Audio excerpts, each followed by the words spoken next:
Acompáñenos de lunes a viernes en Contrastando Ideas Noticias con el doctor Julio Jiménez, con una batería de especialistas en materia fiscal, política,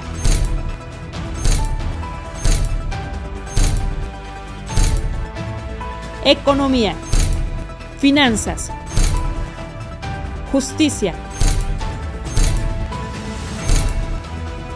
deportes y espectáculos.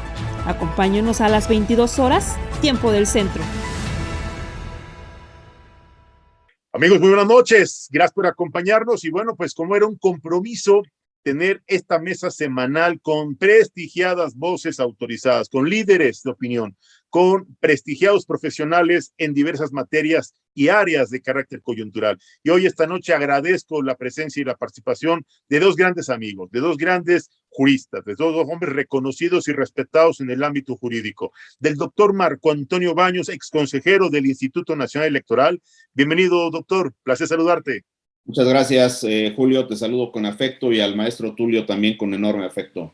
Así es, también nos acompaña el maestro Tulio Salanueva Brito, vicepresidente del Colegio Nacional de Abogados. ¿Cómo está, maestro? Gusto saludarte.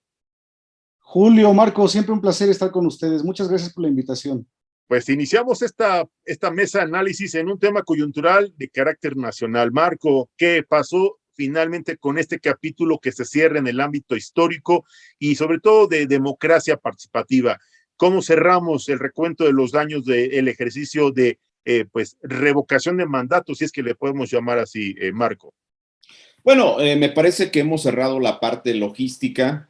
Ya tuvo verificativo la jornada de votación. No hay una votación de 31 millones como esperaba el presidente de la República y como esperaba el partido Morena, los 18 gobernadores y toda una cantidad que debe decirse es amplia de apoyo al presidente de la República, pero a mí me parece que con independencia de que no se logra el universo de los 31 millones de votos, claro, los 15.1 millones que se logran, sí indican con claridad cuál es el voto duro de Morena.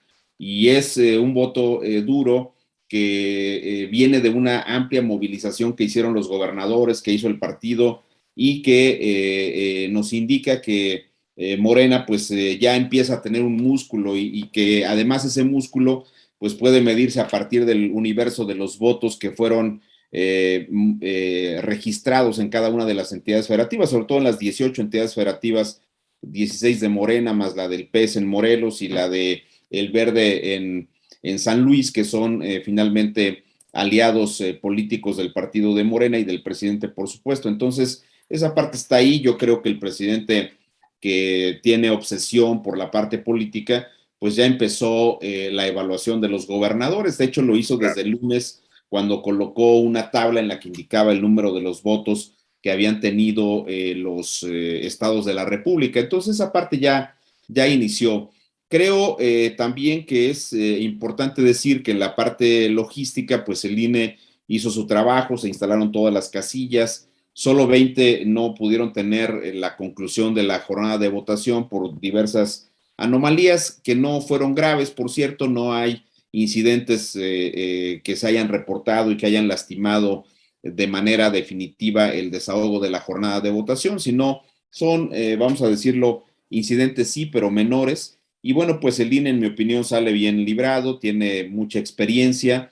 Creo que al final de cuentas, pues demuestra que es una autoridad con suficiente experiencia para poder hacer ejercicios de esta naturaleza, pero pues es una autoridad asediada por la falta de presupuesto, por una cantidad importante de señalamientos que se hicieron desde el poder, por un conjunto de medidas cautelares y de decisiones del propio tribunal que no se cumplieron por parte de los servidores públicos de Morena. Y creo que esa parte va a tener un impacto en lo que puede ser la iniciativa de reforma electoral que el presidente anunció. Ahora, te diría también que me parece a mí que la revocatoria de mandato todavía no concluye en la parte jurídica. Están un conjunto amplio de quejas que se presentaron por parte de la oposición y que también hay algunos procedimientos en contra de los consejeros electorales porque Claro. no instalaron la totalidad de las casillas, pero vamos, esas no son las reglas, sino hay poco más de 180 procedimientos que tienen que ver con la actitud de los servidores públicos que no acataron las decisiones por vía de las cautelares por parte del INE o resoluciones específicas de parte del Tribunal Electoral. Eso, en mi opinión, vuelve a la revocatoria de mandato en cuanto a ejercicio de votación organizado por el IFE-INE en los últimos 30 años, pues el más judicializado de la historia, es el más controvertido de la historia. No recuerdo, y sí lo quiero reiterar, lo he escrito en varios artículos y lo he dicho en varios puntos donde he podido hacerlo, pues que me parece a mí que ha sido muy lamentable que el propio presidente de la República y que los gobernadores, que los legisladores, que el partido de Morena hayan intentado institucionalizar la violación a la Constitución y a la ley electoral y que sobre todo hayan no intentado, porque al final lo hicieron, modificaron las reglas del juego sobre el camino y eso tampoco lo habíamos vivido así. Claro. Me preocupa mucho que el efecto del incumplimiento flagrante que tienen las disposiciones en materia de la ley de revocación del mandato y también las bases constitucionales que regulan este ejercicio de democracia participativa directa, pues me parece a mí que están generando un precedente que puede ser nocivo para el desahogo de las elecciones. Creo que el episodio que se vivió con la presentación del informe respecto de los primeros 100 días del cuarto año de gobierno de López Obrador, pues ya indica otra vez que no va a haber apego a las normas que impiden en el 41 constitucional la difusión de logros de gobierno. Esa norma está vigente, no se ha modificado y pues sería muy lamentable que volvieran a intentar hacer una interpretación de un decreto que ya el Tribunal Electoral dijo que no es válido, que no puede ser aplicable ni para no era aplicable para la revocación del mandato y por supuesto que no es aplicable para los procesos electorales que están en curso en las 6 entidades federativas que van a renovar las gubernaturas, más lo que tiene que ver con el Congreso del Estado de Quintana Roo y los ayuntamientos del Estado de Durango. Entonces, esas elecciones están en curso, son procesos que ya habían iniciado y cuyas campañas electorales dieron inicio el 3 de abril. Hay una semana donde se empalmó el desahogo de la revocatoria de mandato y donde hubo pues este inicio de las campañas electorales. Entonces, ese tema pues habrá que ver cómo está ahí y quizá también valga la pena decir que pues en la perspectiva de lo que son los mecanismos de la democracia participativa, que son mecanismos de democracia directa, complementarios de las democracias representativas en México y en otros países, pues es saludable que los ciudadanos dispongamos de un mecanismo así, pero creo que por la importancia que tienen, pues en mi opinión deberían estar reservados como una medida extrema, dado que son mecanismos que pueden remover anticipadamente por pérdida de confianza a los gobernantes. Creo que este no es necesariamente un ejercicio de revocación. El propio presidente y todo su séquito pues se encargaron de volverlo un mecanismo de ratificación del mandato, pero más allá de esa situación que fue lo que caracterizó a este ejercicio, el hecho concreto es que ese mecanismo, al haber sido incorporado en la Constitución, me parece que tiene que ser recuperado como una herramienta ciudadana, pero que debe estar ahí como un mecanismo que sea de una utilización pues extrema cuando realmente se necesite, cuando realmente la gente que le pierde la confianza a un gobernante pues solicite que se haga, no cuando el presidente quiera estar en campaña para poder refrendar su liderazgo y para colocarse en un ejercicio de votación como la brujita del cuento de Blancanieves que le preguntaba al espejo mágico quién era la más guapa. Aquí el Obrador le pregunta a las urnas quién es el más popular, ¿no? Bueno. Y bueno, yo creo que ya queda como una broma, déjame decirlo así, a título personal, pues queda como una broma lo que Mario Delgado y lo que el propio presidente dijeron respecto a los resultados, cuando dicen que pues sí, pero con la tercera parte de las casillas sacan 15 millones y que si se hubiera puesto la totalidad de las casillas sacarían 45 millones. De veras que eso es una broma, por decirlo de alguna manera, no me parece que sea relevante destacarlo, pero también te da una idea de lo que está pasando por la mente del gobernante, del primer mandatario y del presidente del partido político en el poder. Sin lugar a dudas. Maestro Tulio Salanueva, ¿qué pasó con este debate de carácter jurídico legislativo allá en la Cámara de Diputados el fin de semana en materia de reforma constitucional a la ley de la industria eléctrica, maestro? Gracias, Julio. De nuevo, un placer estar con ustedes. Bueno, yo diría que fue una noche triste para la 4T, para el titular del Ejecutivo. Fue una derrota inminente, muy visible. Requerían mayoría calificada para hacer la reforma constitucional y creo que la oposición, en este caso sumamente disciplinada, hizo lo propio y defendió una postura jurídicamente válida. Siempre habrá que preguntarnos, en todo caso, si el derecho se subordina a la política, y en este caso creo que se cumplieron los mecanismos legislativos, se hizo el conteo a partir del voto de los diputados y la reforma no pasó. Repito, creo que fue una debacle en todos los sentidos para la 4T y los partidos que simpatizan con ella. No está dicha la última palabra, mi querido Julio. La ley de 9 de marzo de 2021 aún tiene matices jurídicos y habrá que resolver todavía por parte de la Corte amparos individuales, y en todo caso no debemos olvidar que la política económica de nuestro país se encuentra de alguna forma subordinada a tratados internacionales, a políticas energéticas internacionales. Habrá todavía que esperar a ver si las empresas transnacionales interponen o no algún arbitraje internacional sobre la materia. Pero repito, fue una noche desafortunada, por decirlo menos, para el partido oficial.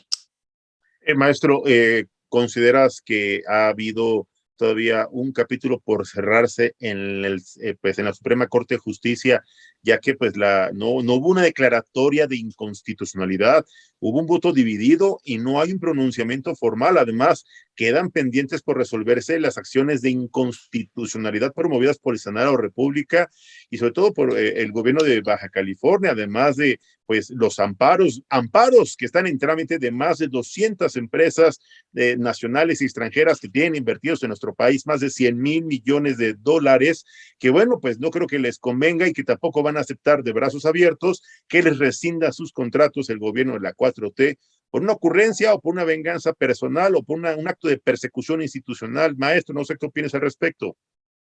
Por supuesto, Julio, la última palabra aún no está dicha.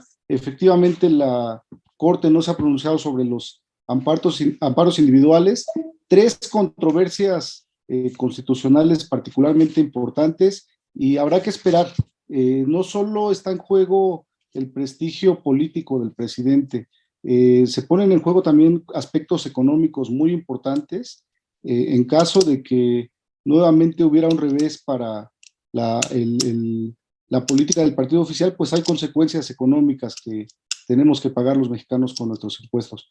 Tienes toda la razón, habrá que esperar que la Corte con responsabilidad analice y resuelva conforme a los principios de estricto derecho cada uno de los argumentos de más de 200 amparos que tengo entendido aún se encuentran pendientes de resolución y que evidentemente han sido promovidos por juristas que conocen a la perfección la materia energética y la política económica internacional. Será muy interesante el debate que se dé en el Pleno y en las salas de la Corte para resolver este tipo de amparos individuales, mi querido Julio. Pues tal parece que la venganza o la amenaza del Ejecutivo Federal, pues que había ya anunciado la presentación de una iniciativa de reforma a la ley secundaria, la ley de la industria minera en materia de litio, pero ya es un tema que ya venía siendo objeto del control o al menos del resguardo constitucional del gobierno federal en materia de litio. ¿Qué fue lo que reformaron? ¿Qué fue lo que aprobaron, maestro? Bueno, lo que se pretende, estimado Julio, es nacionalizar totalmente la industria del litio, pero pues como bien lo mencionas, es un tema secundario, particularmente en materia legislativa. No se requiere una mayoría calificada, como en el caso de la reforma energética, para hacer una modificación de este tipo, y efectivamente comentábamos, se trata más bien de una revancha política, de un capricho por parte del titular del Ejecutivo para demostrar que aún hay músculo. Habrá que esperar la las leyes secundarias, los reglamentos correspondientes y ver qué tanto afectan, repito, la política económica de nuestro país y de las grandes empresas internacionales. México no es productor, desafortunadamente, de tecnología, y hoy en día el litio es un elemento que se utiliza precisamente para este tipo de industria. Entonces, estamos supeditados y subordinados a lo que digan las grandes transnacionales. Los gobiernos, las potencias internacionales, inclusive también tienen un interés muy particular sobre este tipo de recurso, y habrá que esperar la decisión que tome el legislativo y en este caso la facultad reglamentaria que tiene el ejecutivo. Estamos platicando en esta mesa análisis semanal con dos prestigiados juristas, con dos hombres reconocidos, el doctor Marco Antonio Baños y el maestro Tulio Salanueva. No le cambie, vamos a una pequeña pausa comercial y regresamos aquí a seguir contrastando ideas. No le cambie, regresamos.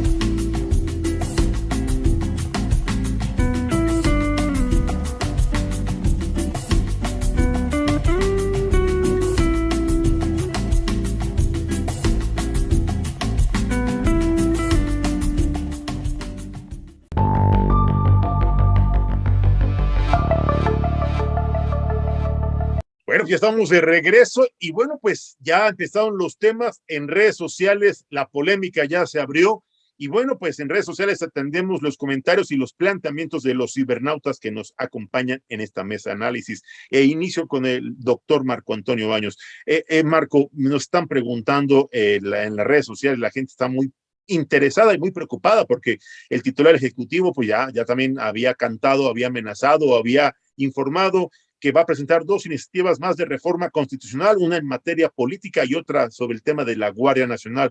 Pero en el ámbito político electoral, se habla precisamente de este financiamiento a los partidos, la disminución de los legisladores plurinominales. ¿Crees que México vive la partidocracia más cara del mundo? ¿Tú qué opinas al respecto? ¿Viable? ¿Sería objeto de debate? ¿O es necesario tener este financiamiento a los partidos para evitar algún acto de intromisión de la delincuencia? ¿Tú qué opinas al respecto? Mira, yo veo que el tema empiezo por el tema del financiamiento de los partidos. Por favor.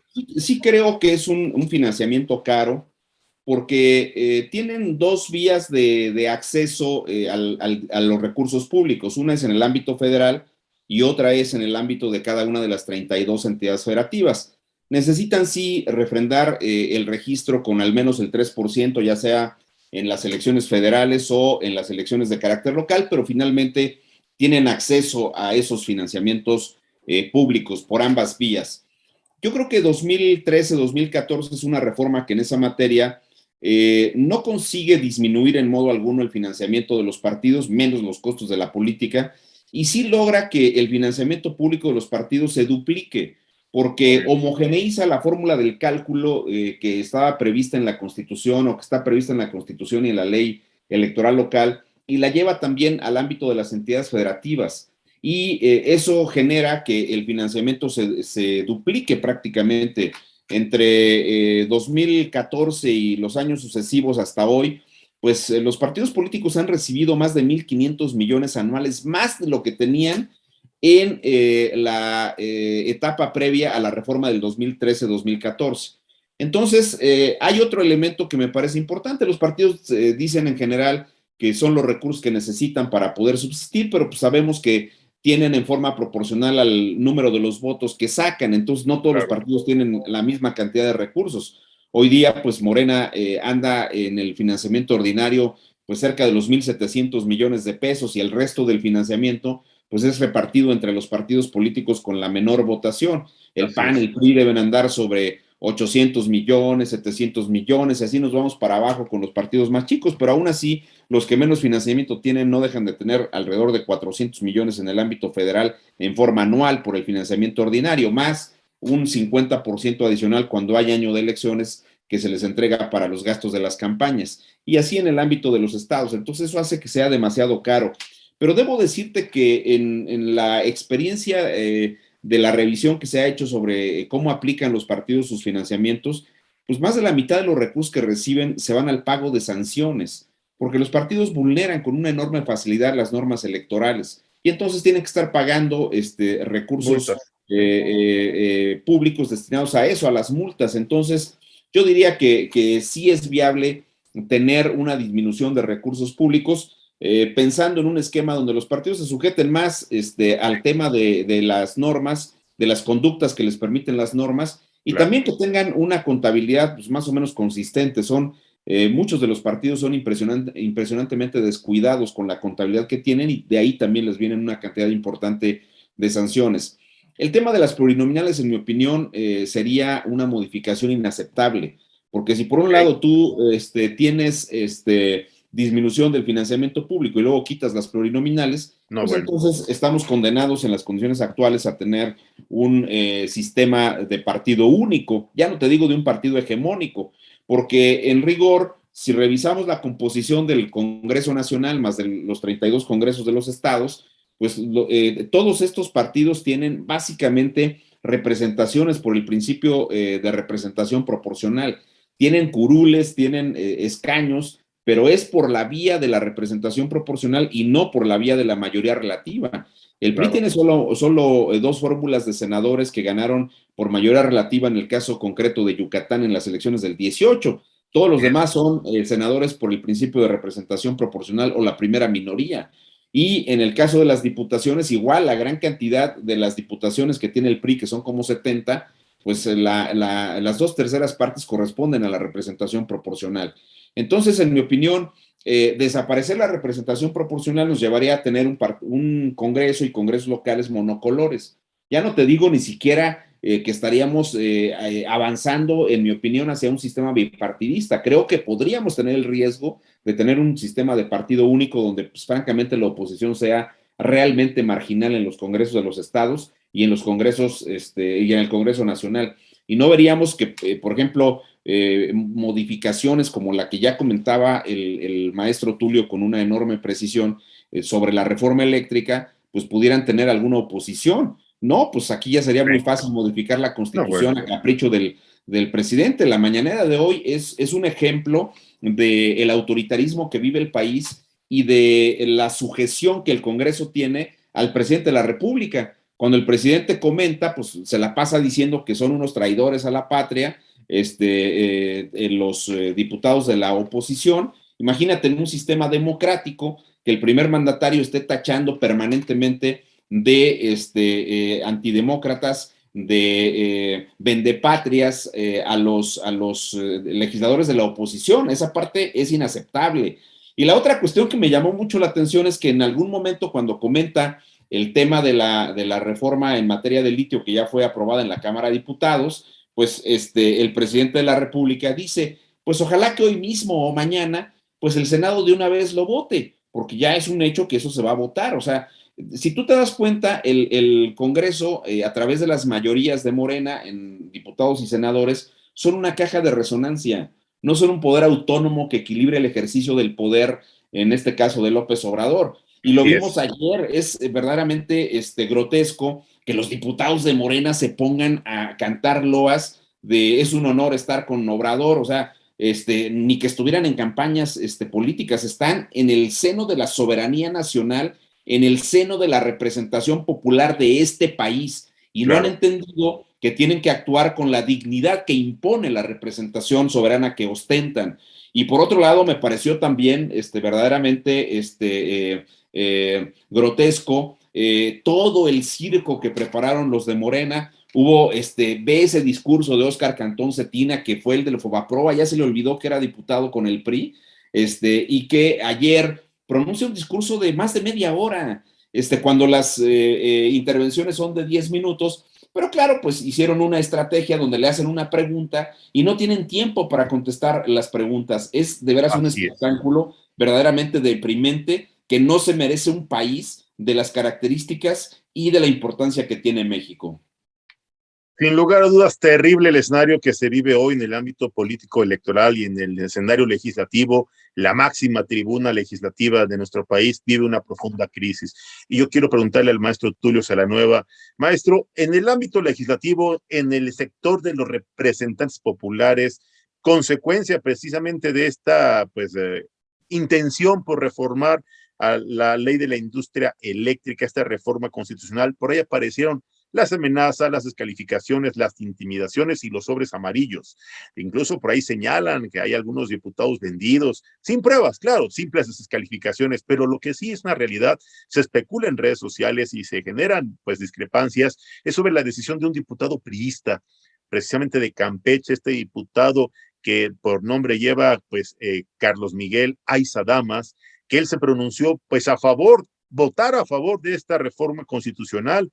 Evidentemente se alzaron las voces, se encendieron los focos de alerta y esto llevó a que este diputado se pase ya de manera formal, de manera determinante, cambie de partido y se integra a las filas de Morena.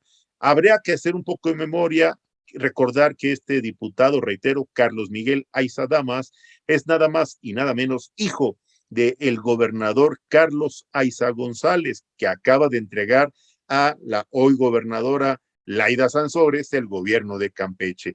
Este gobernador tenía la promesa, tenía el ofrecimiento de ser embajador en República Dominicana y de inmediato en el Senado de la República detuvieron esta sesión de ratificación de quien fuera propuesto como embajador en República Dominicana. Maestro Tulio, ¿tú crees que esto obedece a estrategias de manipulación, concertación en lo oscurito? Por supuesto que sí, Julio. Creo que se trató de un movimiento político, se trató de una manipulación a todas luces, buscando dividir a la oposición.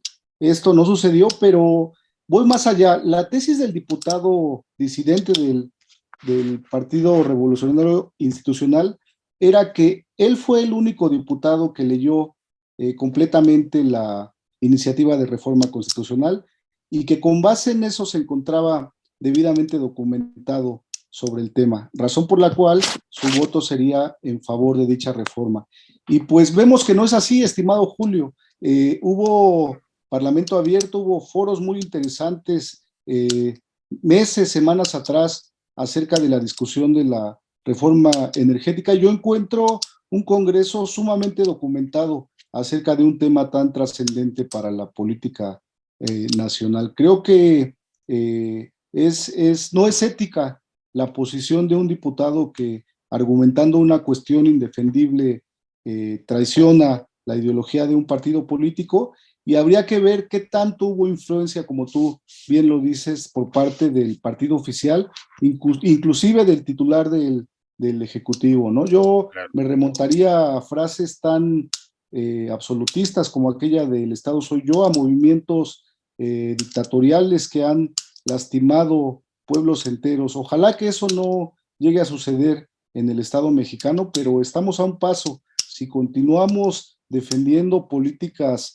radicales, como decía el doctor Baños, nos llevará definitivamente a un retroceso político, económico y social en nuestro país. Claro, hemos llegado a la recta final de esta mesa de análisis, de esta mesa semanal. Quiero pedirle un último comentario. Tenemos 3 minutos para cada uno de nuestros integrantes de esta mesa. Iniciamos con el doctor Marco Antonio Baños. Adelante, doctor. Bueno, gracias.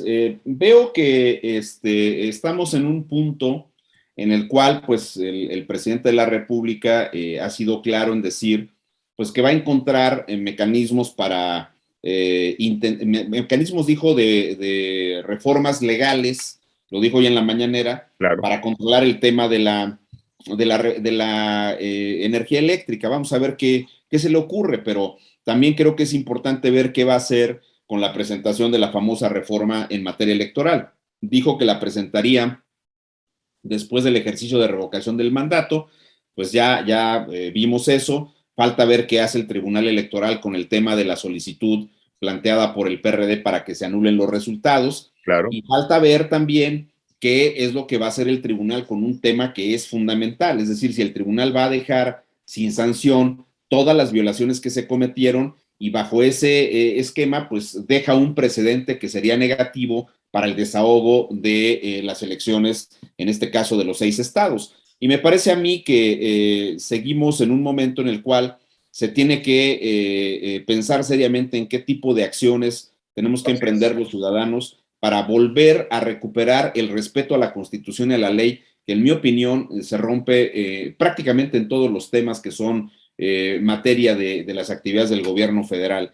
Esa parte sí debe llamar poderosamente la atención de todas y de todos, y creo que insisto, momento en el cual los ciudadanos veamos si también lo que hicieron ayer los partidos de la oposición en la reforma eléctrica es la ruta correcta, y si se va a mantener así en los diversos temas. Es decir, sí, yo he sostenido que en un esquema de democracia no se trata que le digas al Ejecutivo que no a todo. No, le tienes que decir que no a las partes que sean contrarias a la Constitución y a las partes que sean evidentemente contrarias a la sociedad mexicana. Si hay temas así, como pareciera ser ocurría con el tema de la reforma eléctrica, donde yo no soy un experto, pero tiendo a pensar que la generación de energías limpias es lo que necesita el país. Pues a mí me parece que esos temas sí se tienen que reflexionar. Yo, así, toda proporción guardada, pero como hizo López Obrador hoy en la mañana, que le aplaudió a sus 275 diputados, pues me parece que el reconocimiento social pues debe estar hoy día con los diputados de la oposición que lograron poner un freno a uno de los temas clave, y creo que esa va a ser la ruta de las 2 reformas importantes que vienen, la electoral y la que tiene que ver con la Guardia Nacional. Totalmente de acuerdo. Maestro Tulio Salanueva, un último comentario. Pues nos encontramos casi exactamente a la mitad del camino, estimado Julio, a la mitad del sexenio. El ciudadano ya se encuentra informado y suficientemente documentado de cuál es la política que se sigue en este país. Yo coincido plenamente con el doctor Baños. No solo estamos obligados a documentarnos, sino a participar activamente en las decisiones políticas de este país. Hay proyectos inacabados, hay iniciativas de reforma, como se acaba de mencionar, sumamente trascendentes que seguramente afectarán la vida política, económica de este país, y habrá que seguir muy de cerca y participar como voces responsables, en este caso el Congreso, que exista una verdadera división de poderes, que el Poder Judicial haga su trabajo y que resuelva totalmente apegado a la norma legal. No debemos olvidar que cuando el Ejecutivo asume el cargo, jura hacer valer y respetar la Constitución. Y en este caso creo que es sumamente discutible la posición de nuestro titular del Ejecutivo en cuanto al cumplimiento de este juramento. Muchas gracias, Julio, por invitarme al programa. Siempre es un placer estar contigo y un honor, por supuesto, estar con una voz tan autorizada como la del doctor Baños. Muchas gracias, maestro Tulio. Yo quiero agradecerle a estos dos, de veras, 2 prestigiados juristas, a 2 hombres reconocidos y respetados, a mis 2 grandes amigos, al doctor Marco Antonio Baños y al maestro Tulio Salanueva Brito, por haber participado en esta mesa de análisis, y pues pedirles, de ser posible, que la próxima semana podamos molestarlos para darle continuidad y análisis pues sobre los temas de carácter coyuntural en el ámbito nacional. Muchas gracias. Gracias, Julio. El honor es mío, Tulio. Un placer. Gracias.